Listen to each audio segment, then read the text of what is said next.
on est dimanche. On live très rarement le dimanche, mais il y avait quand même une circonstance assez exceptionnelle avec des invités exceptionnels puisque on les a suivis pendant toute cette aventure. On les a suivis pendant 40 jours autour de la planète pour essayer de battre ce record, pour remporter ce trophée Jules Verne. Je suis avec Benjamin Schwartz et avec Léonard Legrand. Comment est-ce que vous allez, les gars ? Bonjour, ça va, écoute, un petit dimanche à Paris. Tranquille. Ouais, bonjour à tous. Ça va, Léo ? Ouais, on se remet doucement là. Ouais, carrément, j'imagine. Là, vous êtes arrivé il y a une semaine. Pile poil. Il y a une semaine pile poil. Une semaine, j'étais à Brest pour venir vous accueillir avec plein de gens. Il y avait tellement de gens qui sont venus vous voir. Évidemment, les gens dans le chat sont très contents aussi parce qu'on a suivi vos aventures quasi quotidiennement. On faisait un point en début de live, où est-ce qu'ils en sont, on regardait les notes du bord pour voir c'était quoi les perspectives des jours à venir. On a même eu François qui a fait un petit call avec nous. On s'est eu aussi en call également pour voir comment est-ce que vous alliez. Mais voilà, ça fait une semaine. Comment ça se passe une semaine après votre arrivée ? Est-ce qu'on arrive à redescendre un petit peu ? Est-ce qu'on récupère les sensations physiques, etc. C'est un peu dur à dire. En fait, on enchaîne aussi sur des choses dont on n'a pas l'habitude parce qu'on est allé à Paris, on revient à Paris aujourd'hui pour te voir et on y a été pour faire un petit peu de médias. Mm-hmm. Donc, on a du mal à redescendre tout de suite. Et physiquement, honnêtement, on se rend compte qu'on a été tendu pendant 40 jours parce que le corps, le matin, quand on se réveille, on a un peu mal partout, on est un peu tendu de partout. Donc, faut se remettre dedans. Je pense qu'il va falloir reprendre un peu le sport doucement. Benjamin, il a recommencé déjà yoga et des petites activités physiques. Ouais. Mais on se rend compte que c'était pas une course anodine, quoi. 40 jours en même temps sur un bateau, physiquement, c'est sûr que ça laisse des marques. C'est dur de se rendre compte si c'était rapide ou long. Il y a des moments c'est passé vite, des moments c'est passé très doucement. La fin, je trouvais que c'était passé très doucement avec les conditions qu'on avait là. Tu m'étonnes, on va y revenir. Et toi, Ben, comment tu te remets ? Tu me disais un peu en off, mal de crâne, Écoute, le matin, je me réveille, j'ai l'impression de m'être fait passer dessus par un camion, tellement, effectivement, comme dit Léo, mal un petit peu partout, et moi, particulièrement mal au crâne certains matins, à commencer par ce matin, tu vois, et on est encore porté par cette adrénaline de l'arrivée, effectivement, tu vois, on fait les médias, c'est assez gratifiant aussi, ça nous permet de nous rendre compte un petit peu de ce qu'on a fait, parce moi, j'ai encore un petit peu du mal à réaliser l'ampleur de cet exploit quelque part et le fait de venir à Paris, de faire des médias, justement, à travers le regard des gens, tu vois, on a pris le train ce matin, il y a 3 ou 4 personnes qui sont venues nous féliciter. Oh waouh, trop bien. Tu vois, elle avait les larmes aux yeux quasiment. Ouais, c'est ouf, quoi, tu vois. Trop stylé. Donc c'est aussi atterrissage en douceur, on est encore sur notre petit nuage et on est très fatigué forcément, mais tu m'étonnes. J'ai l'impression pour moi que c'est plus de la fatigue mentale que de la fatigue physique. Tu vois, je suis plus éreinté mentalement que physiquement, je pense. Ok. Non mais on va. J'espère que vous n'êtes pas trop fatigué parce que l'idée, moi j'avais plein de questions à vous poser sur un peu cette aventure. On a le temps. N'hésitez pas aussi sur le chat si vous avez des questions, profitez-en. Parce que moi je suis très content de vous avoir, pouvoir débriefer avec vous parce que quand on s'est vu il y a une semaine justement à Brest, il y avait tellement de monde à l'arrivée, tellement d'engouement. C'est vrai que ce que je me disais, c'était quand même... Ça faisait 40 jours que vous étiez ensemble, vous avez battu ce record, je le rappelle, 40 jours, 10 heures, 45 minutes et 50 secondes. Donc pour faire le tour du monde à la voile, ce qui est quand même assez dingue, sans escale. Vous étiez 7 pendant 40 jours et là d'un coup, il y avait tellement de monde pour vous féliciter, bien sûr. Donc c'était de l'amour, vos proches, des amis, les gens qui travaillent dans le team Sodebo. En même temps, c'est un décalage énorme quand même. Ah ouais, en plus, on n'était absolument pas au courant du dispositif qui était prévu à l'arrivée. Donc, si tu veux, on s'approche du goulet de Brest, les images que vous voyez là, et on voit un ou deux bateaux, quelques bateaux arriver à l'extérieur du goulet pour nous saluer, et on est là, c'est cool, il y a des gens qui viennent nous voir, quoi. Ouais. Et au fur et à mesure qu'on se rapproche et qu'on arrive dans le goulet, il y a une nuée de bateaux qui sont arrivés, et c'était juste dingue, quoi, de voir tous les fans qui étaient là avec les drapeaux Sodebo, avec nos visages, les pancartes avec nos visages. Ouais, ça c'était trop drôle. Tous les Audi avec nos familles, nos proches, l'équipe, les présidentes qui sont montées à bord, toi aussi qui étais là. Ouais. Et c'était juste ouf, quoi. C'était une autre dimension, quoi. T'arrives, effectivement, on est dans notre huis clos pendant 40 jours.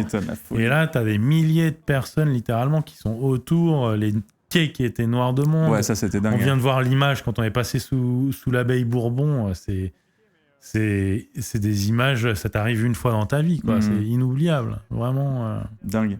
Et puis, nous, en plus, j'étais avec Charles, du coup, que tu connais bien aussi. Je te on avait ramené une enceinte. Bien sûr, la mienne. Ouais. C'est vrai, l'ancienne ? Je sais pas si elle fonctionne encore. Elle a pris l'eau, non ? Légèrement. Il me l'a avoué à demi-mot après. Je suis content que tu me le dises. Je sais qu'on avait trouvé un micro et que quand parce qu'on a secoué le micro, il y avait de l'eau comme ça qui tombait du micro. On était en mode aïe. Va-t-il encore fonctionner ? On était vraiment pas sûr. En tout cas, non, les images, voilà, enfin, sont là, elles sont folles et c'était vraiment super voilà, on était là, juste ici en bas. Bah voilà, on la voit l'enceinte. Ouais, moi, j'étais avec ma petite caméra 360 à essayer de capter des petits trucs, mais avec les hélicos, voilà, les fumis, bref. C'était évidemment vraiment trop bien. Bonjour à ceux qui arrivent sur le live. Bien sûr, pour ceux qui arrivent, si jamais vous avez la commande point exclamation invité que vous pouvez utiliser, comme ça vous resitue qui sont les invités, de quoi on parle, etc. Mais avant cette arrivée, il y a quand même 40 jours d'aventure. Et 40 jours, d'ailleurs, je vais vous remettre, pour ceux qui le découvrent aussi, le tracé de cette aventure, un peu le trophée Jules Verne. Qu'est-ce que c'est ? C'est avant tout un parcours mythique où on s'élance depuis Ouessant et où on va... Voilà, et on va traverser Cap de Bonne-Espérance, l'océan Indien, on va ensuite faire le Pacifique et on va passer le mythique Cap Horn et ensuite avant de remonter sur cet Atlantique et de repasser la ligne à Ouessant. Donc voilà, c'est un peu l'objectif de ce tour du monde à la voile qui est quand même quelque chose d'assez fort que vous aviez déjà tenté l'année dernière. Benjamin, c'est là où toi t'arrives aussi dans l'équipe également. Exactement. Ouais. Donc c'était quand même, il y avait un petit goût de revanche aussi, j'imagine, par rapport à l'année dernière. Parce que mine de rien, j'ai retrouvé l'image l'année dernière quand même, où il y a un peu cette annonce où vous dites qu'au final, vous irez pas au bout de l'aventure. Il y a... Toi, tu dois tenir la caméra, Léo, à ce moment-là ? Et donc là, vous annoncez donc là, on est début 2025. Vous êtes dans l'océan Indien. Après les Kerguelen. Après Kerguelen. Et là, vous êtes en mode, on va arrêter parce que vous avez un problème sur le safran central. Gros problème sur ça. Gros problème. Qu'est-ce qui a changé en un an ? Qu'est-ce qui a changé en un an ? C'est... Pas l'équipage déjà. Pas l'équipage, effectivement. Un petit peu l'organisation à bord a changé, mais ce qui a changé, c'est l'expérience de ces 17 jours de cette tentative, plus les 4 jours de la précédente qu'on a fait de l'an dernier. Quand je dis l'expérience, c'est à commencer par l'avarie qu'on a eue. Forcément, les ingénieurs, ils ont fait en sorte de trouver des solutions techniques pour pas que ça se reproduise et ils ont su relever ce défi parce qu'il est avant tout, certes humain, mais à la fois technique aussi. Tu vois, réussir à faire le tour du monde avec un bateau comme ça qui a des appendices, ce qu'on appelle les appendices, c'est ce qu'on voit justement à l'image, les safrans, les foils, la dérive, etc., qui traînent sous le bateau. C'est la première fois qu'un bateau comme ça arrive à boucler un tour du monde en ramenant ses 6 appendices. Ouais, donc, ça, tu vois, c'est pour donner un ordre d'idée de la difficulté technique que ça représente. C'est la première fois qu'un ultime volant boucle un tour du monde à la voile sans escale. Donc ça aussi, c'est une première. Donc tu vois, rien que ça, en termes de connaissances techniques et de capacité du bateau, on a franchi un step. Et puis ce qui a changé, c'est que maintenant, on détient le trophée Jules Verne. Ça, c'est dingue. Vous êtes 7 donc, à détenir ce trophée Jules Verne désormais, puisque vous êtes avec nous, mais on a aussi Thomas Coville, évidemment, Frédéric Denis, Pierre Leboucher, Guillaume Pierwell et Nicolas Troussel, dont je le rappelle, en 40 jours, 10 heures, 45 minutes et 50 secondes. Donc c'est quand même effectivement, tu le disais, c'est une performance de dingue. Le dernier record datait de 2017. Il y avait eu 13 ou 14 tentatives avant la vôtre. Ouais. Donc c'est quand même pour le coup pas une mince affaire de battre un record qui tient depuis quand même 9 ans. Donc c'était assez dingue. Et je propose qu'on reparte un petit peu du début. Léo, c'est quand même que vous avez au départ, vous avez... Alors c'est un peu particulier le trophée Jules Verne parce que c'est pas comme d'autres courses où il y a un jour J pour partir. Il y a une fenêtre. On imagine que c'est vers fin de l'année, début de la nouvelle année. Et il faut trouver la meilleure fenêtre météo pour partir. C'est même avant ça en fait, parce que le trophée Jules Verne, il commence quasiment au départ du Havre avec Thomas et Benjamin, parce que la première échéance de cet hiver, c'est la Transat Café l'Or, donc qui est une transatlantique un peu rallongée, parce qu'il y a une chicane dans l'Atlantique Sud. Donc déjà à 2 à bord, il faut qu'ils ménagent pas le bateau, parce que s'ils sont en course, donc c'est évident. Et après, c'est là où on se rejoint en Martinique pour ramener le bateau. Exactement. Donc c'est aussi une grosse étape de ce trophée Julian parce qu'il faut qu'on ramène le bateau sans l'abîmer. Ouais, j'ai fait tout ce que je pouvais, les gars. Tu vois, t'as participé quelque part. Et ouais, donc là, t'as un petit pourcentage du record aussi avec nous. Quoi. C'est vrai. Et ça fait plaisir de partager. Ah ouais, yes, petit pourcentage. Et donc, effectivement, ça fait partie de cette aventure. Donc, on arrive à Lorient avec le bateau pas abîmé après le convoyage. Néanmoins, il y a de la technique à faire parce qu'il faut remettre le bateau à 100% avant de pouvoir se mettre en stand-by. Donc, le stand-by, c'est le moment où on attend la meilleure fenêtre météo. Et là, il s'avère que le stand-by, le meilleur moment pour partir, c'était jour 0, voire 0,5. Quoi. Et donc, le matin du départ, il manquait encore un foil sur le bateau. Donc, on part naviguer. L'équipe technique a remis le foil juste avant de partir. Et on part valider le bateau d'abord. Et on se dit, si tout se passe bien, et on se rend à Ouessant et on envisage de prendre le départ. Et donc, ça s'est aligné. Et après, on est parti. Et après, on a pris les choses une par une. Quoi. Mais effectivement, c'était un petit peu précipité quoi, à tout niveau. Ouais. Donc là, c'est le jour du départ, justement, à Lorient. Donc, c'était le 15 décembre quand vous êtes parti. C'est vrai que, mine de rien, c'est un peu bousculé l'emploi du temps. Après, bon, vous savez que vous allez partir à un moment donné, vous savez que ça peut arriver d'un moment à l'autre. Ça doit être dur mentalement aussi, mine de rien, ces moments d'attente. Parce qu'il y a des fois où tu pars jamais. Parce qu'il y a des fois où la fenêtre se présente jamais, au final, dans ce genre de cas. Ouais, c'est arrivé à Benjamin. Hein. Ouais, Moi, ça m'est arrivé 2 hivers de suite. L'enfer, c'est long. Hein. De pas partir. Alors, c'était un bateau qui volait pas, donc il n'y avait pas les mêmes capacités en termes de fenêtre météo, mais je peux te dire que début de l'hiver, t'es plein d'espoir et quand le stand-by se termine, que t'es pas parti, je peux te dire que tu prends un sacré coup derrière la tête. Quoi. Ouais, tu m'étonnes. Parce que tu passes l'hiver à attendre, oui, peut-être, non, oui, non, oui, non, et jusqu'à ce qu'au final, tu partes pas. Donc oui, tu te prépares à partir, mais c'est toujours particulier parce que même si tu sais que tu vas partir, ça reste quelque chose qui est assez... tu vois, c'est pas palpable en fait. Ouais. C'est un truc que tu réalises au moment où tu passes en côte vert et où tu es sur le bateau et tu dis ah bah ouais, en fait là je vais partir faire un tour du monde. Vois. Mais avant ça, le truc est assez flou, tu es dans cette attente. Oui, je vais partir, mais bon, c'est dans longtemps, ça paraît loin.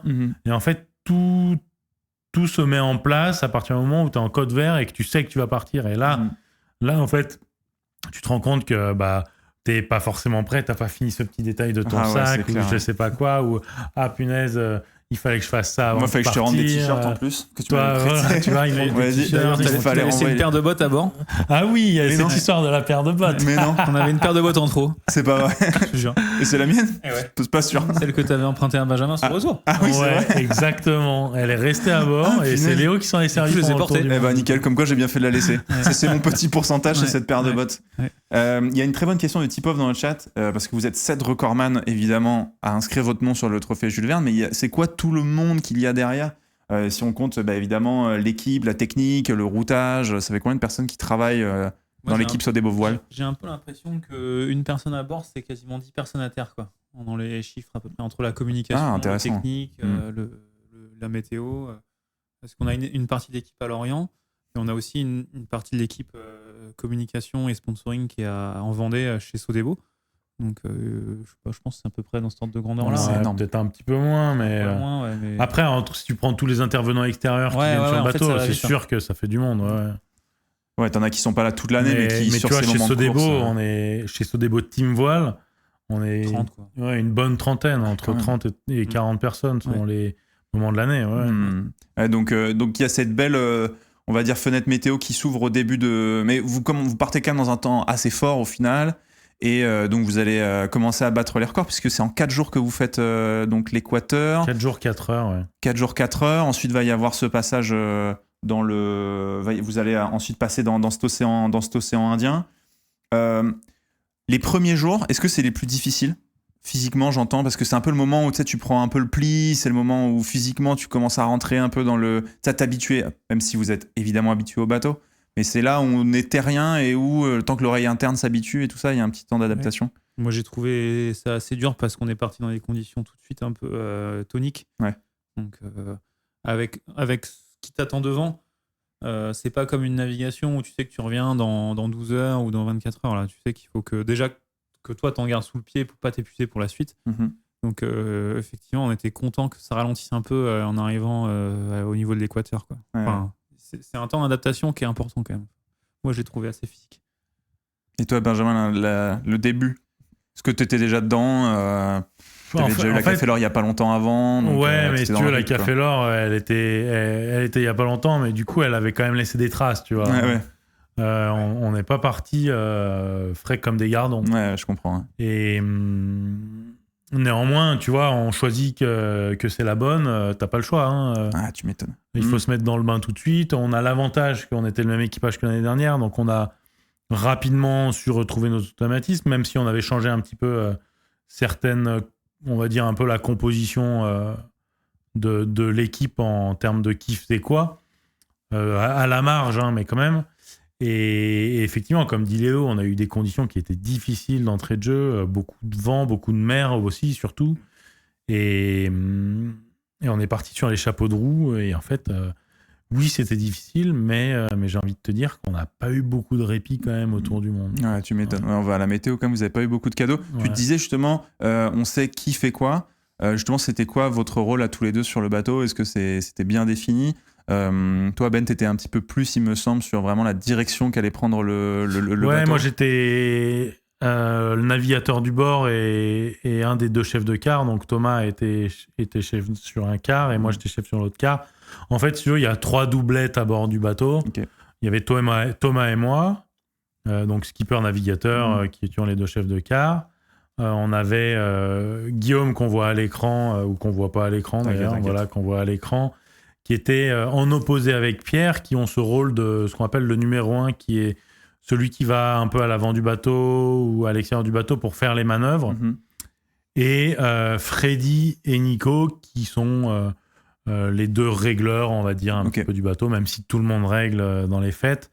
Et le 7e, c'était Léo, qui était cette fois-ci hors quart. Ah, c'est particulier. Donc hors quart, c'est un rôle qui est particulier parce qu'en fait, il est à la fois le 7e homme qui vient sur toutes les manœuvres, celui qui peut remplacer l'un des 6 si il y a un coup de fatigue, s'il y a un truc à réparer, s'il y a quoi. Il a cette responsabilité d'avoir la charge de l'électronique aussi à bord du bateau, qui est mine de rien un des gros dossiers en termes de technique. Et c'est aussi lui qui est le reporter embarqué, qui a fait toutes ces images de drone.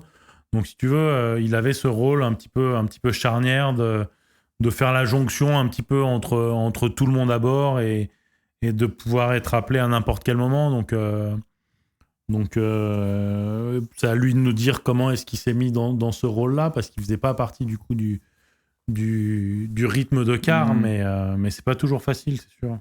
Ouais, c'est un rythme particulier. En fait, il faut quand même garder bien le fil de la navigation, parce que c'est ça qui donne le rythme, parce que c'est ça qui time les manœuvres. Donc, entre guillemets, quand le bateau il va tout droit tout le temps, il y a un peu moins de boulot, à part quand il faut remplacer quelqu'un ou justement alléger un peu le rythme des quarts, parce que ça fatigue un peu ou parce que juste ça fait plaisir de filer un coup de main. Mais sinon, c'est beaucoup calé sur les manœuvres. Et ça, je pense que ça s'est bien dansé parce qu'on n'a pas fait beaucoup de bêtises de manœuvres, quoi. Donc, c'est ce qui participe au fait qu'on ramène un bateau en bon état et qu'on ait bien manœuvré, quoi, qu'on ait bien utilisé le bateau, qu'on ait choisi de faire les manœuvres au bon moment. Et donc ça a bien fonctionné. Après, moi, j'ai trouvé ça difficile en termes de rythme de sommeil ou même rythme de vie, parce qu'il n'y a pas de rythme en fait. C'est-à-dire que des fois, tu peux faire des nuits quasiment complètes. Et des fois, tu fais des nuits complètement incomplètes, quoi. Ouais, je vois ce que tu veux dire. Et puis d'autant plus qu'il dormait dans le cockpit. Tu vois, il avait sa manette dans le cockpit. Ouais. Ah, t'étais là encore Ouais, j'en mets là-haut. Ouais. Ah, ok. Donc ça veut dire qu'il est en permanence, il entend les mecs discuter, à commencer par moi, qui suis à 1m50 de sa tête, même pas. Qui est un grand bavard. Pas le plus grand bavard, mais il fallait quand même communiquer avec les gars derrière. Qu'est-ce qu'il parle, Ben, il s'arrête. Pipelette, quoi. Mais je pense que des fois, t'as envie de dire, putain, fermez-la, les gars, quoi. Ouais. Encore, quand tu sens que ça discute du bateau, de la perte, tout ça, c'est là, ouais, ok, bon, moi, c'est normal, mais quand ça chatte de complètement autre chose, je comprends, allez, tranquille. Hein. Les gars, mollo, s'il vous plaît. Des fois, quand je faisais la transatlantique, tu vois, t'étais aussi sur la bonnette à l'étage. Ouais. Des fois, j'étais en mode, le live qui se lance dans 15 minutes, là. Qui semble dormir encore à point fermé. Après, tu mettais pas de boulequet, si? Non, je mettais pas de boulequet. Bah ouais, mais ça, déjà. C'est ça aussi. Il faut s'améliorer pour la prochaine fois. M'engueuler, les gars, quoi. On passe pas du tout un bon moment, en fait. On s'explique. On passe pas du tout un bon moment. Il y a des questions dans le chat et on en profite justement. Il y a une question de Tip-Off encore. C'est quoi la préparation pour une épreuve comme celle-là? Est-ce que vous avez aussi d'autres courses avec toute l'équipe, où toute l'équipe n'est pas là? Genre, est-ce que vous avez des séances communes, des navigations ou autres, justement pour, on va dire, huiler le collectif avant des épreuves comme ça? L'année, elle a été orientée double quand même. Hein. Ouais, c'était. Ouais. Okay. En fait, dans l'équipage, il y avait quand même Guillaume qui faisait aussi la 30 café heure de son côté, Pierre qui faisait la 30 café heure de son côté, Thomas et Benjamin. Moi, j'étais remplaçant sur Sodebo. Donc, chacun a eu un petit peu sa préparation de son côté. Okay. Mais c'est tout l'intérêt d'avoir fait la tentative l'année passée ensemble, quoi. C'est que même sans s'être trop vu dans l'année, on se connaissait quand même bien. Mm-hmm. Mais par contre, c'est sûr qu'il y a une préparation physique à avoir. Et là, c'est là où il a fallu être lucide sur le fait que ceux qui avaient couru dans la saison avant allaient être un petit peu moins frais. Donc, ceux qui s'étaient bien reposés pouvaient prendre un peu plus au début. Mais au final, ça s'est quand même bien agencé. Ça s'est bien goupillé. Ça s'est rapidement bien goupillé pour le coup.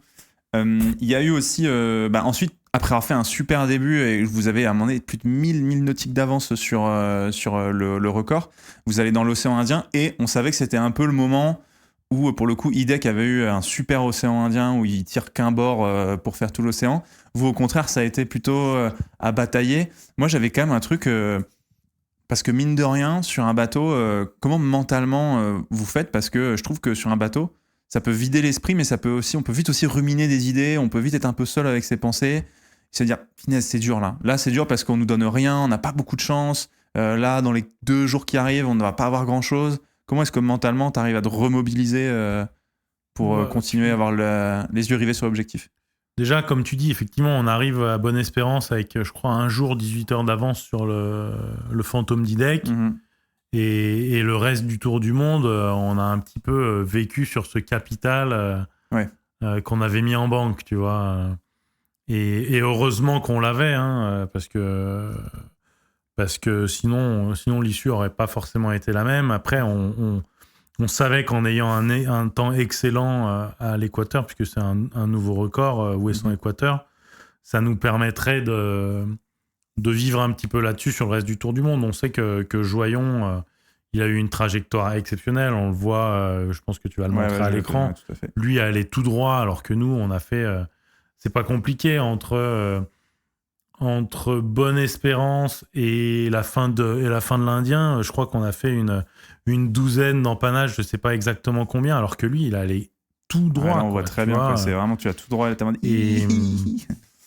Et effectivement, c'est pas facile. En plus, moi, je regarde un petit peu sur du long terme. Je vois que ça va pas forcément être facile pour la suite.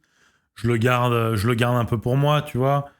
Et en fait, la manière de pas se faire bouffer par ça, en fait, c'est de rester dans l'action. On est court-termiste, en fait, si tu veux.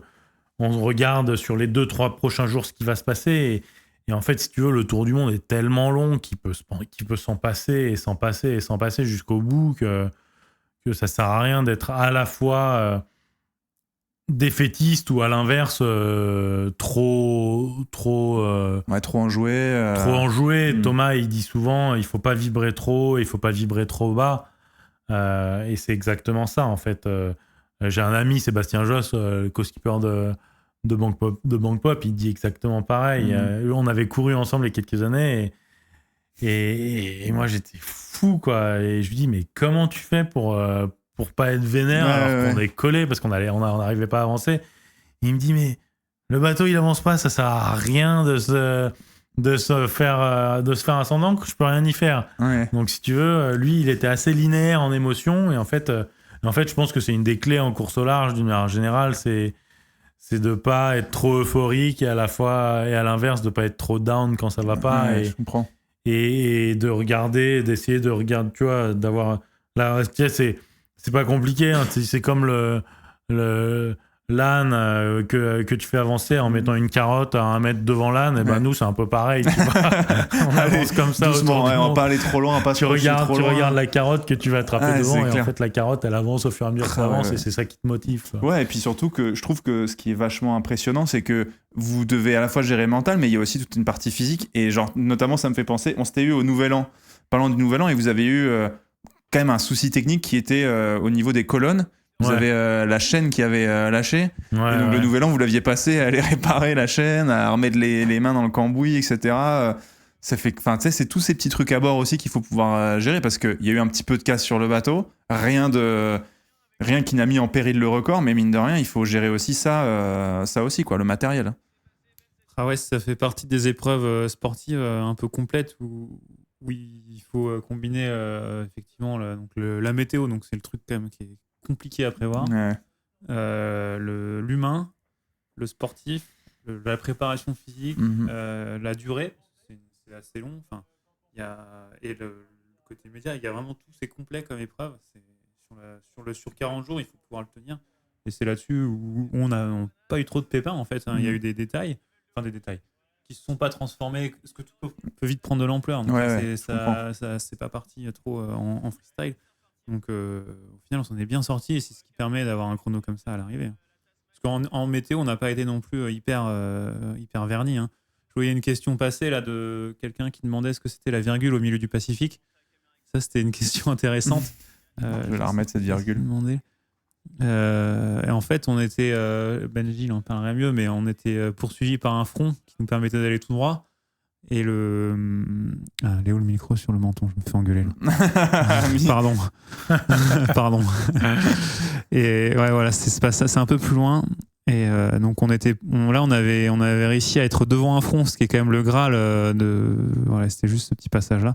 Ce qui est quand même le Graal de la navigation, parce que tu arrives à être devant un système météo et du coup tu as moins de mer, tu as du vent, et donc tu arrives à avancer avec le système météo. Et là, le système météo nous a doublé. Donc on s'est retrouvé à faire un petit bord vers le haut, ce qui est un peu bizarre, mais moi, à ce moment-là, il m'a quand même marqué, parce que d'un coup, tu sens que, tu vois, je sais pas, ça fait l'air se refroidit et tout, tu sens que t'es plus dans la même veine de vent, quoi. Et là, c'est intéressant. Il y a tout qui se glace, quoi. Ouais, je te dis, jure. oh merde, on est passé de l'autre côté, quoi. On est passé du côté obscur de la force. Ouais, exactement, ouais. Ouais, je comprends. Ouais. Et donc, ouais, ça, c'était un moment, moi, ça m'a marqué, ouais, ce petit passage en météo, au final un peu triste, mais on s'en sort bien, parce qu'on continue à aller tout droit après, on change de voile, tout ça, c'est plus le même boulot, mais c'était un moment marquant. Un moment marquant de la course. Et ce qui est intéressant, c'est que vous, parce que là, vous vivez en promiscuité à 7 au final pendant autant de jours, et vous avez tous des parcours quand même très différents, c'est-à-dire que la voile à haut niveau, c'est-à-dire que c'est pas comme un centre de formation au football où tu vois, où tu as quand même une sorte un peu de voie royale, où tu passes par le centre de formation, puis après tu vas en équipe première, et voilà. Comment ça se passe en voile, puisque toi, Léo, t'es arrivé alternant chez Sodebo et t'as un peu gravi les échelons depuis une dizaine d'années maintenant au sein de l'équipe. Ouais. Toi, Ben, tu découvres avec ton prof de judo, si je dis pas de bêtises, ce sport-là. Puis ensuite, tu vas aller en Méditerranée pour naviguer aussi. Puis tu vas aussi aller d'équipe un peu en équipe. Tu vas rencontrer Charles Caudrelier. Ouais. Donc c'est quand même 2 parcours qui sont vachement différents, quoi. Je pense que tous les deux on a les parcours les moins classiques de la course au large, quoi. Autant, je sais pas, j'ai l'impression qu'il y a beaucoup de parcours assez éclectiques, et que effectivement, comme tu dis, il y a pas une voie qui est toute tracée. Et moi, même il y a quelques années, tu sais, tu dis non à certaines opportunités, et puis quelques années après, tu vois quelqu'un qui a saisi l'opportunité que toi, t'as pas saisi, qui est là où peut-être tu voudrais être, mais tu te rends compte que la voie que t'as prise, elle t'a ouvert d'autres portes aussi, et au final, tu vois, aujourd'hui, je suis là où je suis, et je suis très content d'y être, même si à d'autres moments, j'ai dû faire des choix. Est-ce que je veux faire du Figaro pour arriver ensuite à faire ça, ou est-ce que je vais dans telle équipe équipe. Enfin, tu vois, c'est tout le temps des choix et il n'y a pas, comme tu dis, un centre de formation qu'il faut intégrer et une équipe qu'il faut intégrer. Il y a plein de possibilités pour arriver au même endroit et ça peut passer par du solitaire, ça peut passer par de l'équipage, ça peut passer par une voie technique comme l'a fait Léo, si tu veux, et moi aussi, quelque part. Hein, études d'ingénieur. Ouais, moi j'ai, tu vois, Charles Caudrelier, on en parle, je l'ai rencontré. Initialement, je faisais partie de son équipe technique en tant que responsable électronique sur un tour du monde en équipage où on a été victorieux d'ailleurs. Mais voilà. Et à l'inverse, tu as celui qui commence à 6 ans, qui fait de l'optimiste. Ouais, c'est clair. Et qui ensuite va faire du 4-7 et qui va faire des PO, des préparations olympiques. Bah, sachant que toi, t'es lyonnais. Donc, c'est vrai qu'à Lyon, la voile, c'est pas il y en a qui en font, sport dans lequel tu baignes quand t'es gamin. Regarde, comment il s'appelle, l'Annécien qui faisait du 4-7, qui allait aux Jeux Olympiques. Il venait d'Annecy, il a commencé le 4-7 sur le lac d'Annecy. Enfin, tu vois, il faut pas être né à Lorient ou à Brest pour réussir ni en voile olympique ni en course au large. Donc voilà. Ouais. Mais d'ailleurs, c'est aussi assez intéressant puisque non plus à Lyon. Ouais, enfin 7 fois champion de France d'affilée quand même. Il y a aussi un truc assez intéressant et d'ailleurs c'est vrai qu'au final là on va dire que c'est un équipage français qui prend le record à un autre équipage français. C'est vrai que la course au large c'est un truc un peu français au final parce que quand tu vois les gens peut-être découvrent et suivent un peu le Sail GP, pour le coup ça semble être un peu plus anglo-saxon. Comment ça se fait que ce soit très français? La course au large en solitaire, c'est la spécificité française et franco-française effectivement, mais si tu vas à l'étranger il y a D'ailleurs, le trophée Jules Verne a été détenu par une équipe néo-zélandaise à une époque avec Peter Blake sur Enza. Ok, d'accord, je savais pas. Donc c'est pas, tu vois, l'équipage, c'est quelque chose qui est ancré à l'étranger aussi. Hein. Les Néo-Z sur l'Ocean Race, ex-Volvo Ocean Race et Whizbread avant, c'est une course internationale. Les Américains ont gagné la dernière édition. C'est le solitaire qui est une spécificité française. Depuis Eric Tabarly qui remporte la Transat anglaise en arrivant dans le brouillard à New York, sachant pas qu'il a gagné quoi. Et en fait il bat les Anglais quoi. Ça a tendance à s'internationaliser à nouveau ces dernières années. Hein. Tu vois sur le dernier Vendée Globe, le panel est beaucoup plus international. La Transat qui a fait l'or aussi. Il y a cet attrait à l'étranger maintenant pour le solitaire parce que quand les étrangers viennent à Lorient, ils sont impressionné par cet écosystème et toute la technologie qui est concentrée en un même endroit. Ouais, ce qu'on appelle la Sailing Valley chez nous, c'est une réalité, vraiment. Mais c'est dingue, hein, parce que pour le coup, pour y être allé, c'est vrai qu'il y a vraiment des grosses équipes qui se trouvent à 50 mètres les unes des autres. C'est assez dingue quand même, à quel point Lorient... Ouais, ça fait penser à un paddock de course automobile à l'année. Ouais, quoi. mais de fou. Ça fait vraiment écurie de Formule 1 quoi. Ouais. C'est assez fou et c'est un petit monde où beaucoup de gens se connaissent, etc. et où tu peux même toi qui passes de l'équipe de Charles Caudrelier en arrivant après chez Sodebo au final j'ai traversé le parking. Ouais, tu vois, c'est ça au final t'étais juste à côté. Enfin, tu vois, on va dire que le changement de bureau a pas été trop difficile en termes de distance. Endroit, tu vois. Ouais, voilà, pour le coup ça allait pas mal. Pour revenir sur la course en elle-même, moi j'ai une question. C'est vrai que il y a le passage du Cap Horn. Quand même, vous arrivez en avance avec 300 000, 400 000 nautiques d'avance. Ça va être dur quand même le passage du Cap Horn parce que tu dois avoir un peu cette impression que on a presque fait le plus dur. Et là on remonte dans l'Atlantique. Et au final, avec ce qui vous a attendu derrière, c'est marrant. Ça va être un petit peu une sorte de faux espoir quoi, le Cap Horn. Un peu ouais, c'est clair. Moi je l'ai un peu vécu comme ça. Ouais. Ah ouais, en fait, t'es quand même super content de voir l'endroit. Déjà, c'est magnifique. Hein. On a eu la chance de passer dans des conditions où il faisait pas nuit. On pouvait être dehors, les conditions météo étaient praticables. Ensuite, il y avait une super visie, comme tu dis, on voyait bien les glaces au fond. Toi, tu connais en plus l'endroit. T'étais venu il y a quelques années pour un voyage. Donc, c'était un vraiment super moment. Et après, tout de suite, on a été replongé dans le bain. La nuit tombe et là, on se retrouve à faire du prêt dans une mer pas si simple. Il y a des choix météo à faire. Et puis là, il fait encore froid. On se dit ça va se réchauffer vite. En fait, il a encore fait froid 3-4 jours. Et donc, c'est un peu un faux espoir, comme tu dis. Ouais. Ah, ça doit être un peu frustrant. Ouais, il faut s'armer mentalement, se dire allez, ça continue, on est toujours dans la course. Il faut rien lâcher parce que ça peut revenir fort derrière. Au final, le truc, moi, je vous ai un peu porté l'œil, j'avoue, je suis désolé, messieurs. Vous avez passé le poteau noir et j'ai dit, franchement, ils ont passé le plus difficile. Je vois pas ce qui peut se passer, c'est tout droit. Mais c'est vrai que après, vous avez rencontré la tempête Ingrid juste après derrière. Ingrid, ouais. Oh là là, ça pour le coup, et on voyait les vagues. Et je me souviens, on allumait la carte avec les gens dans le chat.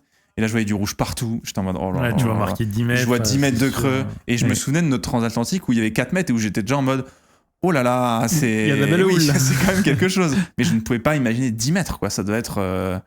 En fait, c'est difficile à réaliser parce que y a Pascal qui travaille pour nous sur la performance qui m'a demandé, il m'a dit envoie-moi une photo que je vois à quoi ça ressemble parce que personne était allé jamais avec un bateau comme ça dans 10 mètres de creux. Hein. Et je lui envoie la photo et honnêtement, t'avais l'impression qu'on était derrière l'Orient tellement ça écrase et c'était plat, quoi. On s'en est un peu mieux rendu compte sur les images de drone. Ouais, encore. Et encore. Ouais. Et en fait, c'est vraiment via la violence des chocs qu'on se rend compte de la grosseur de la mer, quoi. Tu m'étonnes. La manière dont on se faisait secouer, c'est ça qui te permet de prendre la mesure des tonnes d'eau qu'on recevait sur le bateau, quoi. Ouais, vraiment. Moi, ce qui m'a impressionné dans ces houles-là, c'est quand même la distance entre deux vagues, quoi. Ouais. C'est-à-dire que tu as de crête à crête. Alors, les vagues, elles font effectivement 10 mètres de haut, là. Mais surtout, entre deux vagues, il y a 150 mètres, quoi. Et là, tu te dis, quand tu commences à partir en surf en accélération, mais c'est une descente de ski, quoi. Ouais, je vois ce que tu veux Le dire. bateau, Oh là tu là. te dis, va s'arrêter, comment ça va se finir en bas, quoi. Ouais, c'est clair. Donc là, ça y est, on descend. Et là, tu te dis, je sais pas comment ça va être à l'arrivée, mais s'il y a un mur en face, ça va être bizarre. Ouais, c'est ça, ouais. Ouais, je comprends. Finesse. Mais ouais, il faut garder. Tu vois, là, il faut vraiment que tout le monde reste calme, garde son sang-froid. Mais est-ce que pour le coup, c'est la première fois que vous emmeniez le bateau dans des conditions pareilles? Parce que t'as plus trop le choix. T'es en mode, il faut qu'on avance. On est à 2 doigts de le faire, ce record du monde. Il faut qu'on le pousse et qu'on teste et qu'on aille un peu dans l'inconnu. Après, il y a ce qu'on appelle les polaires aussi, où tu imagines un peu comment réagit le bateau. Après, les polaires, elle va plus grand-chose dans ces situations-là. Hein. C'est plus qu'est-ce que tu vas être capable de faire par rapport à la mer que tu vas rencontrer. En fait, dans ces cas-là, c'est la mer qui va driver ta vitesse parce que si c'est trop violent, tu dois ralentir. Et à l'inverse, si tu ralentis trop, ça devient trop violent parce que t'es plus sujet en fait aux vagues, quoi. T'es plus vulnérable face aux vagues, voilà. Ouais, okay. Et du coup, c'est ce bon ratio entre vitesse et préservation du bateau qu'il faut trouver. Et d'autant plus que, et comme dit Léo, on pouvait pas non plus trop s'arrêter parce que déjà il y avait le record. Et en plus, après, dans le golfe de Gascogne, il y avait une deuxième tempête qui passait. Donc, en fait, on s'est faufilé derrière Ingrid et devant la suivante qui a balayé le golfe de Gascogne derrière nous. Et en fait, ça a été un moment critique, mais très difficile parce qu'on savait pas ce qu'on allait rencontrer. Et on savait pas comment ça allait se passer parce que c'était une première avec un bateau comme ça, comme je disais. Et du coup, on était un petit peu dans la découverte des capacités du bateau et de cette mer par rapport au bateau. Et en fait, très rapidement, on s'est retrouvé dans la configuration de voile minimale sur le bateau, à savoir qu'on avait sur la grand voile 2 riz et sur une voile d'avant, on l'a roulé, le J3, on l'a roulé très rapidement. Ah ouais, même J3. On était calentré de la tempête, quoi. Oh là là.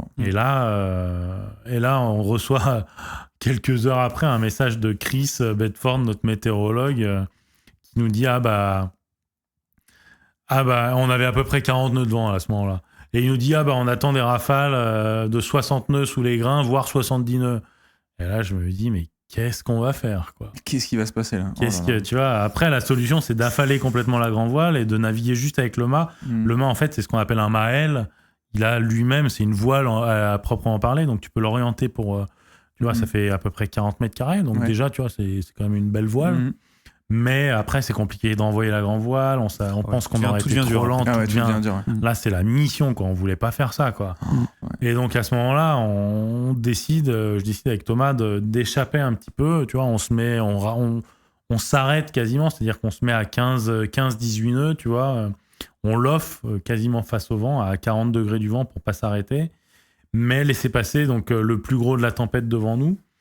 Et on fait ça pendant une quinzaine d'heures jusqu'à ce qu'à un moment donné, avec Pierre, on essaye, on réaccélère pour voir ce que ça donne et on se rend compte que ça se passe bien par rapport à l'état de la mer. Ok. Le vent a diminué un petit peu, donc les vagues sont un petit peu moins écrêtées, ça déferle un peu moins. Mhm.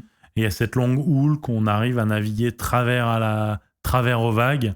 Et on se rend compte que c'est pas trop violent. Et je vais chercher Thomas et on remet en route le bateau. Et très rapidement, on redéroule le J3 et on arrive à naviguer à 25, 27 nœuds et faire route à nouveau vers Ouessant. Ça a été vraiment, je pense, une première étape dans ce soulagement d'aller vers la ligne d'arrivée et de commencer à la toucher des doigts, quoi. Et surtout que, déjà, dans 4 mètres de creux, vivre, c'était compliqué, quoi. C'est-à-dire que, tu sais, pour te déplacer, et même pour te faire à manger, tu vois, il y a plein de trucs où il faut quand même que... Et c'est un truc que moi, j'ai bien compris, il faut quand même prendre un peu soin de soi, parce que c'est important de garder un petit peu de temps pour pouvoir garder aussi la lucidité, l'énergie, etc. Ouais. Mais dans ces conditions-là, Mais tu vois, là, il y a une très bonne question. Est-ce qu'on a atteint les limites max du bateau ? Clairement. Là, Clairement, on les a atteintes et quand on parle de limites, c'est plus des limites structurelles, c'est-à-dire qu'on a cassé le bateau, littéralement. Là, justement, quelqu'un posait la question dans le chat tout à l'heure.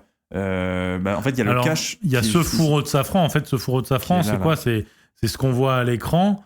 En fait, le safran, il monte et il descend. Et quand il est en position haute, il est dans ce fourreau.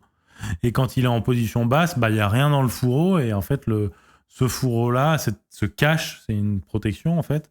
Elle était un petit peu fragile et elle s'est fait balayer par une vague et arrachée du bateau. Mais on a cassé ça, si tu veux, ça n'avait pas d'impact structurel. C'est-à-dire que le truc a dégagé, ça a embarqué le système hydraulique, etc. Ça nous a posé un problème parce que le safran, il est verrouillé en bas par un vérin. Et à un moment donné, il s'est déverrouillé. On n'avait plus le système hydraulique pour le reverrouiller. Donc le safran, il s'est baladé pendant les dernières 36 heures, comme ça, dans son fourreau. Mais c'est surtout le bras avant qu'on a abîmé dans la tempête qui fait le lien entre les 3 coques qui s'est délaminé sur plusieurs mètres carrés. Et même sur le dessous, les ingés se sont rendus compte à l'arrivée à Brest qu'on voyait à travers. C'est-à-dire qu'on a un trou dans la structure du bateau, quoi. Donc, et la vague qui a fait péter le fourreau de safran, là, tout le monde l'a bien senti, ceux qui étaient sur le pont, là, c'est-à-dire qu'on l'a vu arriver, le bateau il a fait 25 degrés de gîte d'un côté, 25 degrés de gîte de l'autre, et il a battu de 40 degrés, c'est-à-dire que en fait, le bateau, il est beaucoup plus petit dans ces conditions-là. Il lui manque 20 mètres, quoi. Ce n'est pas assez stable, là. Alors que c'est quand même un gros bateau, quoi. 32 de long, 23 de large. C'est déjà balèze. Et là, tu te dis du coup, tu contrôles plus grand-chose, quoi. Donc, malgré cette configuration de voile-là, donc t'as pas envie d'en enlever, parce que la voile, c'est quand même ce qui te permet de garder le bateau manœuvrant. Donc... Non, mais donc, non, ça a été une bataille jusqu'au bout, quoi. Il faut réussir à se dire... Et là, quand c'est toujours un peu les questions, prendre la bonne décision, réussir à rester lucide dans le moment où tu as envie d'aller vite parce que tu as envie d'avancer, mais il faut préserver aussi le bateau. Donc, c'est plein de compromis à trouver. Et là, on est dans la course, quoi. Là, déjà, il fallait finir. Hein. C'est la première tentative qui va au bout depuis Francis Joyon. Donc, c'est dingue, quand même. Tu te dis, la première qui va au bout, elle bat le record. C'est 6 appendices. Ouais, c'est clair, ouais. Donc après les stats, on peut dire ce qu'on veut. Mais... non, mais vous êtes allé au bout et ça c'est quand même assez dingue. Et puis après il y a l'arrivée. On montrait les images, un peu les images tout à l'heure. Il y en avait tellement de belles, de moments où on vous voit en train de voir le monde. Et comme vous disiez, vous aviez pas les infos de ce qui était prévu. Et oui, il y a aussi le survol, ça c'était chouette aussi de la marine nationale. C'est énorme. Les questions, c'est trop marrant, quoi. Le gars dans l'avion, et c'est Freddy qui répond à ce moment-là. Ouais, c'est Freddy. Il est hyper procédurier, le gars, ouais. Alors que Freddy répond à la cool. Ici le Falcon 50 de la marine nationale. Nous sommes en train de réaliser une mission de patrouille maritime pour protéger nos approches. Et sommes venus à votre rencontre. À quelques heures de battre le record du trophée Jules Verne. Dans quel état d'esprit êtes-vous ? Eh ben, nous, on est au chef. On est tranquille, quoi. C'est 48 dernières heures. Mais voilà, tout va bien et on fait route vers l'arrivée. Et qu'est-ce que cela représente pour vous ? Bon, c'est top, quoi. C'est un Graal, donc c'est une quête. Donc on réalise pas encore, on verra déjà quand on aura coupé la ligne. Le contraste est fou. Et en fait, on m'a raconté un petit peu, on lui a donné une liste de questions.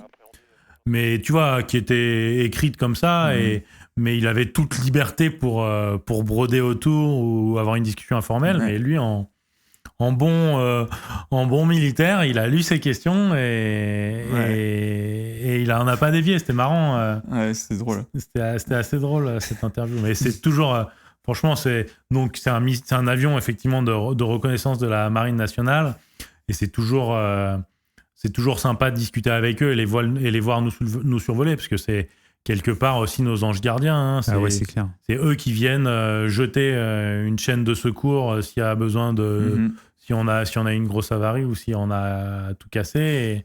Sur la Jacques Vabre, quand il y avait eu des Ocean 50 qui avaient. Il me semble que c'était eux qui étaient allés récupérer les skippers. Clairement, donc, clairement, tu comptes sur eux pour que pour vous protéger au mieux tant que ça se peut. Puis c'était aussi un peu le retour un peu à la terre d'une certaine manière pour la première fois, tu sais, les premiers contacts avec des gens en dehors vraiment de l'équipe, tu vois. Parce qu'ils décollent et ils se posent en Bretagne, donc tu dis t'es plus très loin. C'est là où on va, quoi. Trucs, quoi. Ça c'est drôle. C'est quoi qui vous a marqué le plus à l'arrivée quand vous êtes arrivé à Brest? Est-ce que c'est le monde? Est-ce que c'est... Parfois, on parle aussi un peu des odeurs, tu vois, tu ressens aussi les odeurs de la terre. Qu'est-ce qui vous a... Moi, j'ai pas eu les odeurs, là. C'était... je sais pas, il faisait froid, peut-être, mais c'est plutôt le monde, ouais.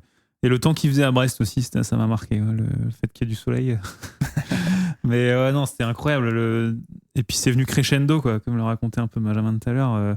C'était 1, puis 2, puis 3, puis 15, puis 20. Et là, il y a eu les hélicos, l'abeille Bourbon... c'était dingue. Et après, on a affalé les voiles, on s'est rapproché du môle de la jetée, là, et là, on a vu la jetée noire de monde avec les pancartes, les banderoles. Après, on arrive à côté du Camembert, et là, le Camembert, pareil, noir de monde, la Seine, un énorme globe gonflable. Enfin, il y avait tous ces grands jeux, quoi.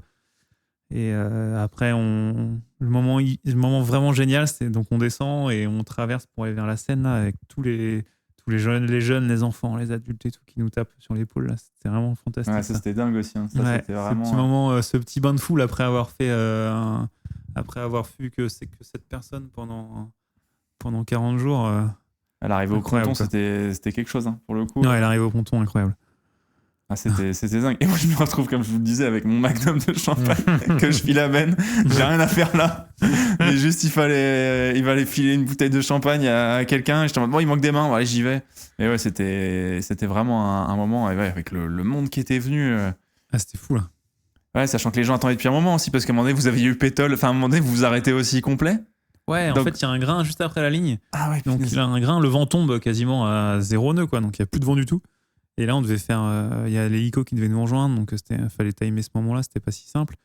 Et on s'est dit, on va arriver dans 3-4 heures au port, quoi. Ça va être trop chiant. Et en fait, le vent est rentré et c'est allé assez vite.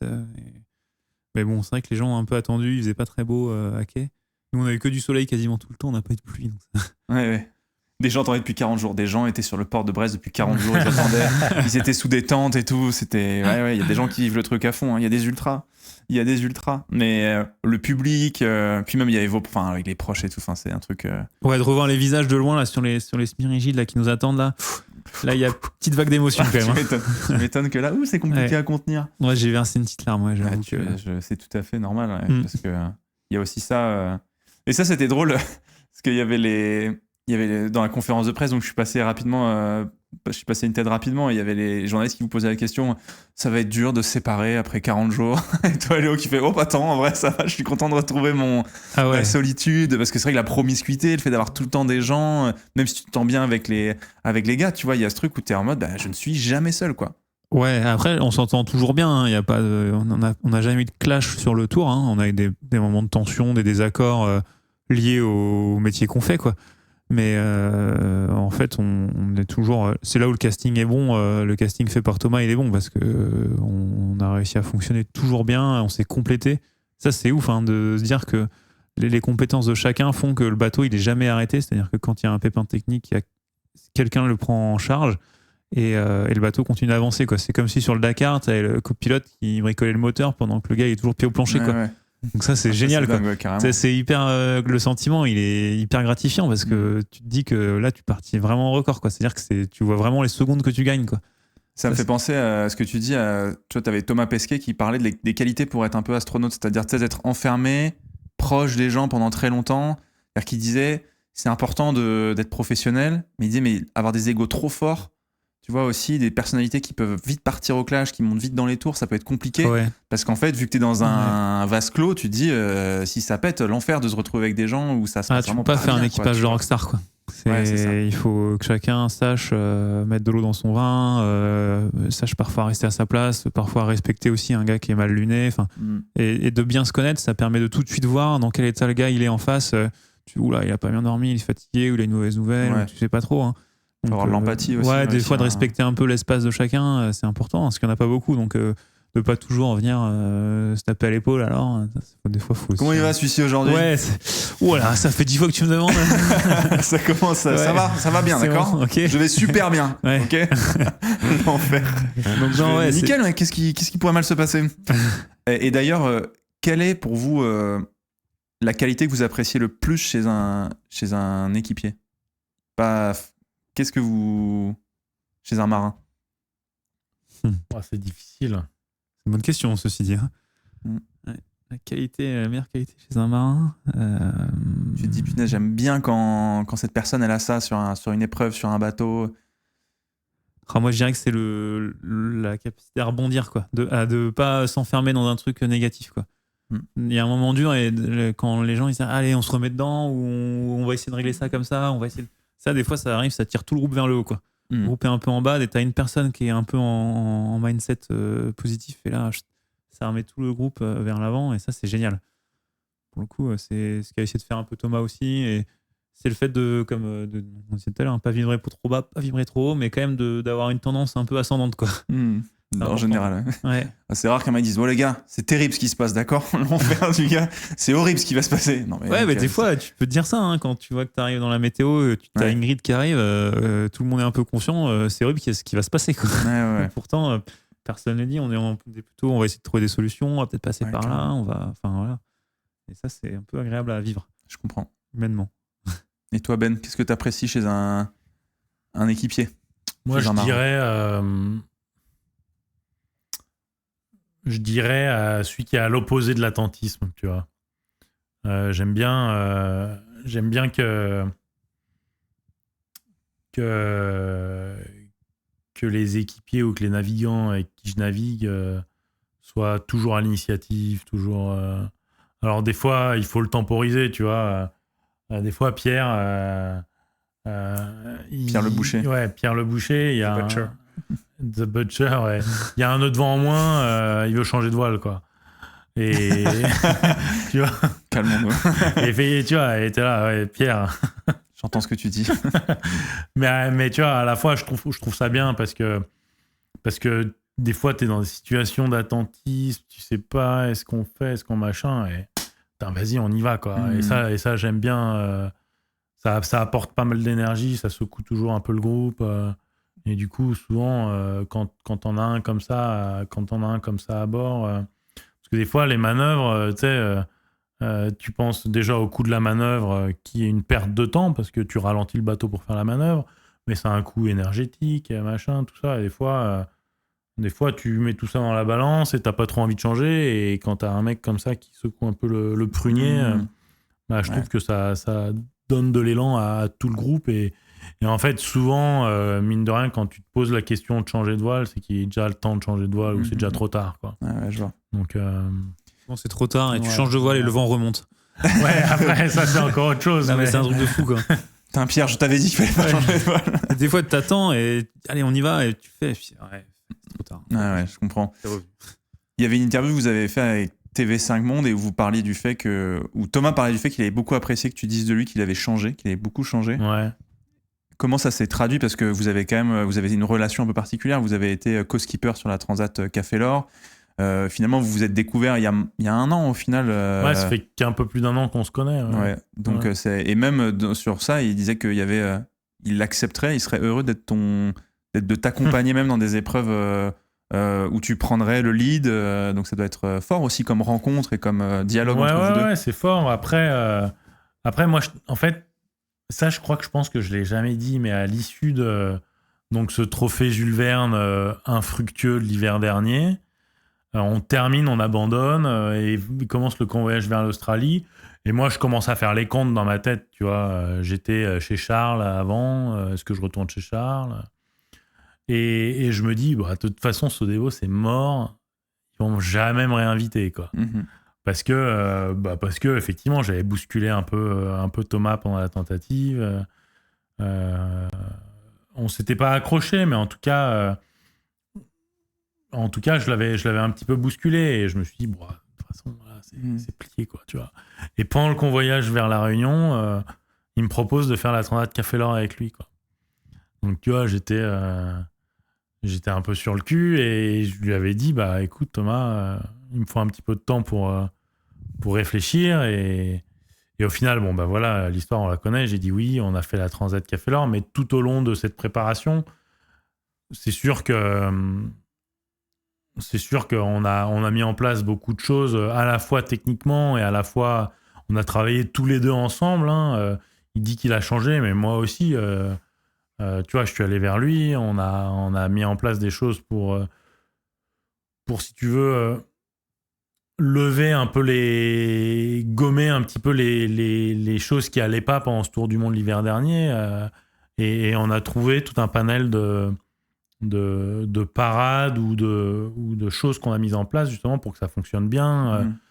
Thomas, il en a parlé pas mal justement, commencer par cette émission en TV5 Monde où on a cette transparence l'un envers l'autre et qu'on a demandé au groupe entier d'appliquer. On se dit tout, tu vois. Je pense que c'est une des clés, mine de rien, pour que ça se passe bien et pour pas que la cocotte minute elle monte en pression, tu vois, pour pas qu'il y ait des non-dits. En fait, quand t'as des non-dits, que tu gardes de la rancœur en toi, et à un moment donné, forcément, ça se passe mal parce que toi, tu penses que la personne, elle voit, toi, ça te paraît obvious, tu vois, ça te paraît mais c'est dur, tu vois, parce gros que comme aussi, le nom d'une maison, le truc qui se passe, et l'autre, des fois, il en a pas du tout conscience. Ouais, de quoi. fou. Et puis, Donc, du coup, ce qui est dur aussi, c'est qu'il faut que tu te dises que la personne en face de toi, Je vais rebondir là-dessus. elle est aussi à même de capter ce que tu vas lui dire. C'est-à-dire qu'il faut que tu dises, là, je vais lui dire un truc qui va pas lui faire plaisir. Ah bah ouais, Mais clairement. à un moment donné, il va falloir qu'on rebondisse parce qu'il faut qu'on le gagne Mais aussi. il faut que tu trouves la bonne manière de le dire, le bon moment aussi. Si tu vas le voir au saut du lit, tu dis bon bah ce truc ça va pas du tout. C'est sûr que le mec. Léo qui est là, je suis dans la banette. En fait, je suis en train de Moi, dormir. je trouve ça incroyable que tu pas partagé tes boîtes de rillettes. Je te le dis maintenant. On a eu cette question sur Instagram qui a été posée, effectivement. Non, mais attends, que le pâté ENAF n'ait pas été partagé. Ça, pour Mais le coup, alors, ça a attends. été reproché. Non, mais je t'arrête tout de suite. Et ce qui me gêne encore plus, c'est que t'es tapé dans celle du groupe commun. Mais- Oh là là là là là. Alors que t'avais les- Non. Alors, attends, je t'arrête tout de suite. Il y avait le sac de nourriture commune pour le trophée Jules Verne, Ouais. qui était pour 7. Je faisais partie de ces 7. Ouais. Y compris donc les boîtes de pâté ENAF. Ouais. Et effectivement, moi, je mange un petit peu moins de lyophilisé que la normale. Ça se voit pas.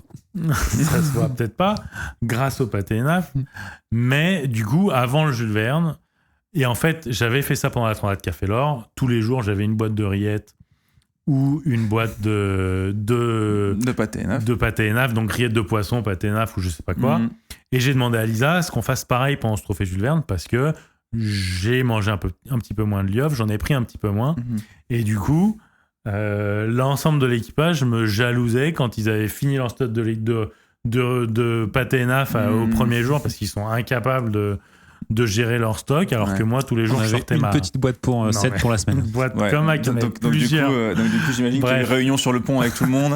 En fait, Les on gars, passait tous devant un table à cartes, Benji avec sa grande cuillère en train de taper dedans et n'en proposant à personne. Donc là, il y a eu un gros point de tension à ce moment-là. Ouais. Il Et ça, faut qu'on mette je m'en les veux parce choses- que j'ai pas réussi à lui dire sur le moment, quoi. Ouais, les gars, je pense qu'il va falloir réussir à trouver Mais des il me l'aurait solutions dit, pour je les lui aurais prochains. dit, bah, too bad. Dommage, C'était mec. sûr. Alors, revenons à la course. Mais tu vois, tu parles, je trouve ça trop intéressant le fait que vous ayez changé tous les deux, mais toi aussi, Léo, toi qui es dans l'équipe depuis longtemps, t'as pu voir ce changement aussi, toi, un peu de l'intérieur. C'est peut-être ce changement aussi de Thomas, l'arrivée de Ben, enfin, tu vois, c'est des choses aussi que t'as observées. Ouais, Thomas, je l'ai vu changer. Déjà, je l'ai vu changer de bateau. Donc, je l'ai vu être obligé de tout réapprendre parce que c'était un bateau quand même vraiment différent entre celui de 2016 et celui de 2019. C'est la génération des bateaux volants. Donc, c'est des bateaux où le nombre de paramètres, il est multiplié par 10 presque. Donc là, il faut quasiment mettre de côté tout ce que tu as appris en voile sur les 10 dernières années, pas à la poubelle parce que ça fonctionne avec le vent et ça avance quand même. Mais il faut apprendre à gérer tout ce qu'il y a sous l'eau, qui était quand même ce qui est une nouveauté. Et donc là-dessus, il a su s'entourer. Hein. Il a fait appel à des... il a fait appel à des gens de la Coupe de l'América, donc des experts du foil. Donc il s'est beaucoup remis en question. Et effectivement, cette année, avec Benjamin, il s'est fait... Alors, en fait, Benjamin, il ressemble un peu à Jean-Luc Nélias à l'époque, quoi. Non, mais il y a un petit côté où il se laisse pas faire, quoi. Ouais. Et ça, Thomas, je pense que ça lui réussit bien parce que c'est important d'avoir un contre-pouvoir aussi dans l'équipe, que tout le monde soit pas... Enfin, il faut que ce soit équilibré dans la prise de décision. Et c'est là où ça a bien fonctionné sur le Tour du Monde, c'est-à-dire qu'ils se sont complétés, des fois ils n'étaient pas d'accord, ils se le disaient. Et ça, en fait, c'est que bénéfique, même si c'est pas toujours facile à vivre, parce que c'est comme ça que le bateau est plus performant. Donc, il faut pouvoir le faire. Et ça, Thomas, il fait pas le choix de la facilité, il fait le choix de la performance et de bien s'entourer, quoi. Donc, c'est tout à son honneur et c'est tout à l'honneur de Benji d'accepter d'aller au front, quoi. Bien sûr, et de pas lâcher le morceau, ouais. Et le pâté NF aussi. Ouais. Ça, par contre, il faut qu'il lâche un peu de l'est. Mais d'ailleurs, tu dis ça, mais c'est très intéressant aussi pour toi, Léo, puisque tu es aussi le skipper de l'Ocean 50. Donc l'Ocean 50, c'est un modèle plus réduit, on va dire, d'Ultime. Et donc je pense que toi aussi, voir des dynamiques de groupe, voir des dynamiques sur le bateau, mais aussi avec les équipes, c'est un truc qui doit nourrir ta réflexion aussi en tant que skipper maintenant. Moi, j'ai appris énormément sur ce Tour du Monde. Déjà, le fait d'être hors quart, d'avoir un rythme un peu, entre guillemets, pourri, qui est une première approche d'un rythme en solitaire, en fait, de pouvoir se réveiller n'importe quand. Tu claques des doigts, il faut être lucide. Micro dans la bouche. Ouais. Quand tu claques des doigts, quand tu te réveilles, il faut être lucide tout de suite pour aller faire la manœuvre, il faut aller pianoter sur l'écran, gérer les bonnes ficelles, tout ça. Donc, ça ressemble un peu à ce qu'on peut trouver en solitaire ou une première approche. Ça, c'était intéressant. Et après, non, je suis content d'avoir ce groupe-là. Ça va ressembler un peu aussi au groupe météo qu'on va avoir pendant la route du Rhum. Donc, c'est une prise de confiance commune, quoi. Donc, ça, c'est quelque chose qu'on met dans le panier et on dans le sac à dos. Et après, on part déjà avec ça, quoi. Par rapport à une équipe d'Ocean 50 qui a passé son hiver en chantier. Nous, on a passé notre hiver à naviguer ensemble, à battre un record. Donc, forcément, c'est une dynamique fantastique. Ouais, tu m'étonnes. Mais parce que tu le disais, donc le prochain gros objectif pour le team de manière générale, c'est qu'il va y avoir 2 bateaux Sodebo pour la route du Rhum. Donc, la route du Rhum, on le rappelle, qui est une course en solitaire, une transatlantique. Exactement, de Saint-Malo à Pointe-à-Pitre. De Saint-Malo à Pointe-à-Pitre, donc qui est un petit peu différente de la Café L'Or, qui elle est plutôt en duo. Donc, toi, tu vas être sur ce projet-là avec l'Ocean 50. C'est Thomas, du coup, qui va être sur le Sodebo pour l'ultime. Ouais. Donc ça va être aussi 2 projets à mener en même temps. Là, l'ultime, j'imagine que c'est en réparation pour les mois qui arrivent. C'est en maintenance, ouais. Maintenance, il y a un gros chantier de maintenance, quelques modifications aussi, de système, de choses qu'on a vues. Il y a une nouvelle paire de foils qui arrive. Enfin, il y a des nouvelles choses qui arrivent. Et après, entre ces 2 bateaux-là, il va y avoir le lien de la météo qui va être pris en charge par Benjamin. Donc, il va être à la tête de la cellule routage et qui va essayer de trouver la meilleure trajectoire pour Thomas et moi pour la route du Rhum. Donc en fait, ce qu'on a fait déjà cet hiver, c'est c'est trop bien pour vous. C'est un très bon avant-propos de l'année prochaine. Trop bien. Ça va être un beau projet, mais Léo, ça y est, quoi, va falloir se lancer. Hein. Parce que moi, j'ai vu le petit Ocean 50 là, qui est dans les hangars. T'es le bienvenu d'ailleurs. Hein. Bah, avec grand plaisir pour le coup. Mais bon, c'est un peu plus du karting de ce que j'ai compris. Non, là, il faut des cirés, il faut s'équiper, c'est un peu plus la guerre. Moi, je suis trop bien avec mon petit stream, mon petit cockpit où c'est tranquille. Il va falloir faire un nouveau setup. Je te jure. Mais non, en tout cas, messieurs, je crois que vous êtes attendus tout à l'heure aussi à Stade 2, donc on va doucement clôturer ce live, mais. En tout cas, encore félicitations à vous 2, mais aussi aux 5 autres qui seront sur Stade 2 tout à l'heure. Vous serez tous, on sera tous les 7 sur le plateau de France Télévisions. Bravo, messieurs, la régalade avec Cécile Gray à la présentation. Je ferai un petit coucou de ma part à la copine Cécile Gray.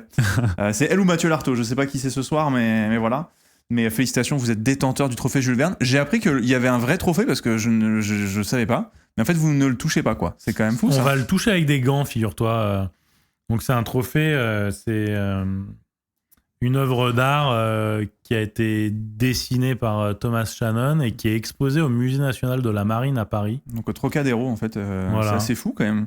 Je savais même pas à quoi il ressemblait parce que je me dis quand même. Et en fait, c'est une pièce métallique qui représente une coque de bateau qui est en lévitation sur un socle magnétique, quoi.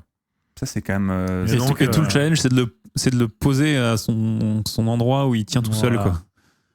Ah, attends, je vais essayer de trouver une image, mais c'est vrai que du coup, c'est un peu dur à voir. Attends, je vais vous montrer le chat. Et on va avoir nos noms gravés donc sur le socle. Stylé. Ultra stylé, ouais. Ouais, punaise, attends, est-ce que j'arrive à bien. Ouais, ça, les gens, vous allez voir un peu à quoi ça ressemble. C'est difficile à visualiser. Ouais, en fait, c'est ça, quoi. C'est il cette faut venir à partie-là. Paris pour le voir. Ouais, c'est ça, exactement. Et donc, vous allez quand le. On sait pas encore. Il faut caler ça avec Francis Joyon qui est le détenteur et qui en fait nous le remet, quoi. Punaise. Bravo, donc faut que Francis fasse le déplacement. Voilà. Allez. Donc Francis Joyon qui a dit qu'il était chaud d'ailleurs pour repartir chasser le record. Paraît-il qu'il voudrait repartir l'hiver prochain, racheter un bateau et repartir l'hiver prochain. Lâche un peu, Francis, ça y est. Laisse les autres. Laisse-en un peu pour les autres. Et c'est vrai, est-ce qu'il y a un trophée miniature pour vous? Est-ce que vous allez repartir avec quelque chose? Ou c'est juste vous l'avez dans votre tête, vous le savez, et puis c'est tout? C'est parce que ceux qui gagnent la Coupe du Monde de foot, ils ont tous une version miniature de la Coupe du Monde de foot. On pourra s'en imprimer en 3D, quoi, mais non, il n'y en a pas. En 3D. Ouais. On va organiser, on a vu que c'était facile de piquer dans les musées parisiens. Ouais, on va organiser un truc. tu vas faire ça. Non, mais en tout cas, merci beaucoup les gars d'être venus jusqu'au studio. C'était trop bien. Ça fait trop plaisir. Après vous avoir vu sur la carto, après qu'on ait pu discuter en distanciel durant cette tentative. Nous, on est content même de t'avoir invité à transater sur le bateau et que tu nous invites dans ton studio. Là, c'est chouette. C'était le match retour. Ouais, match retour. Ouais. Mais bon, j'espère qu'il y en aura d'autres. Parce que franchement, c'était un vrai plaisir. Et tu sais que ça m'a piqué. Hein. Franchement, je vous le dis, j'en parlais en live. Je disais, il y a un truc où ça me donne envie de retourner faire de la voile, de retourner au large.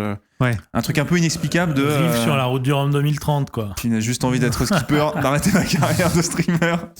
Non, c'est vous les skippers. Moi, je suivre, ça me va très très bien. Et partager ça avec vous et que vous veniez le partager en live, c'est vraiment ce qui peut me rendre le plus heureux. Donc merci beaucoup pour ça, les gars. Et puis j'espère que là, la tournée médiatique, ça se termine à peu près. Là. Vous avez Stade 2. Puis demain après, soir, ouais. Ok. Puis après, ce sera un peu de repos. Et comme avec le bateau. Toi, tu vas un peu enchaîner la prépa de l'Ocean 50. Ouais, ça démarre fort. Là. Déjà, les gars, ils ont bossé beaucoup dessus pendant notre tour. Là, donc, j'étais curieux de rentrer. On vous fera suivre ça. En tout cas, sachez que les choses avec... en tout cas, les échanges avec Sodebo vont sûrement continuer cette année. Voilà, on est en train de discuter avec le team, voir qu'est-ce qu'on peut faire, qu'est-ce qu'on peut mettre en place pour continuer à suivre. Parce que voilà, il y a quand même une très belle route du Rhum qui arrive fin d'année 2026. Donc, là, t'as failli te prendre un coup de grise de Clarisse, là. T'es sur la crête. Donc voilà, on va... Le tigre. Exactement, le petit tigre. Tiens, tigre. Donc on va vous tenir au courant un petit peu de ce qui sera mis en place. Mais en tout cas, c'est une trop belle aventure à suivre. J'étais ravi de pouvoir naviguer sur ce bateau quand même, qui est le bateau qui détient le record du monde à la voile le plus rapide de l'histoire. Vive les mimes, ouais. T'as raison. Bien sûr. Et Civil, il est très fan des mimes. Civil, qui était venu d'ailleurs sur le bateau aussi. C'était l'un des membres de la communauté qui était venu sur le Sodebo Ultiproc. On était venu à Lorient. Mesdames et messieurs, nous on se retrouve très probablement demain en live, pas demain matin puisque je suis du côté de France Télé pour des répétitions pour les Jeux Olympiques de Milan-Cortina qui commencent cette semaine d'ailleurs. Donc voilà, la prog de la semaine va être un peu bouleversée. Salut par Sébastien à tout de ça. Toulouse aussi. Ah ouais, on a vu des messages passer là. Il y a du monde qui passe les bonjours. Je veux voir souvent. Ah ouais, c'est vrai. Ouais. Putain, les Toulousains qui suivent aussi la voile, Ouais. ça fait plaisir. Faudra que je vous parle de quelques Toulousains aussi d'ailleurs tout à l'heure. Des bisous tout le monde, passez une très bonne Salut. journée, ciao, Merci et à tous. À très vite, on se retrouve cette semaine en live. Salut.